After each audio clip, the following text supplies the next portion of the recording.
Bitta insoniy hujayrada 150 mingga yaqin genlar mavjud.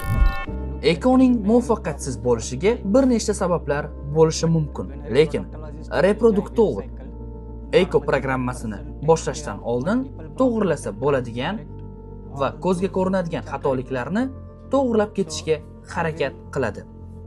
Shunday qilib, men hozir hamma to'g'rilasa bo'ladigan muammolar reproduktolog tomonidan to'g'rilangandan keyin holat haqida gapiraman. Hamma muammolar davolanib turib, shunda ham juftlik homilador bo'la olmasa, bunga ko'plab sabablar bo'lishi mumkin. Eng ko'p uchraydigan holatlardan biri embriondagi xatolik bo'lib, bu embrionning genetik jihatdan nosog'lomligi hisoblanadi. Buni PGD analizi bilan ham yoki hozirgi kunda ilm-fanga ma'lum bo'lgan barcha tekshiruvlar bilan ham aniqlab bo'lmaydi.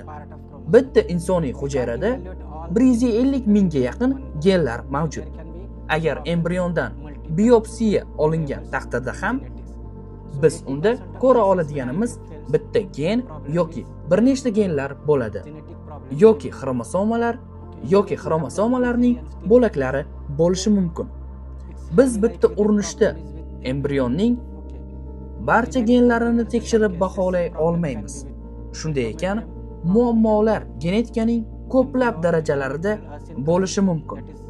Shuning uchun, agar eko o'xshamasa, 80% holatlarda ko'p ehtimol bilan xatolik embrionda bo'ladi. PGD qildirgan embrioningiz ham rivojlanib ketmasa, shunda ham ko'p ehtimol bilan xatolik embrionda bo'ladi. Qolgan 20% holatlarda muammo endometriy qavatida. Embrionni noto'g'ri vaqtda bachadonga joylashtirish bilan bog'liq holat bo'lishi mumkin.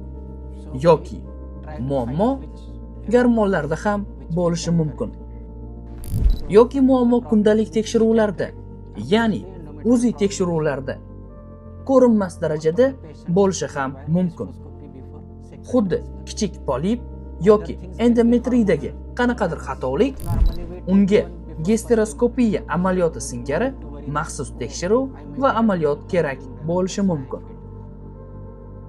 Qachonki bizda embrion o'tkazib berilgandan keyin bu amaliyot o'xshamasa, biz juftlikni qaytadan holatini baholab chiqamiz.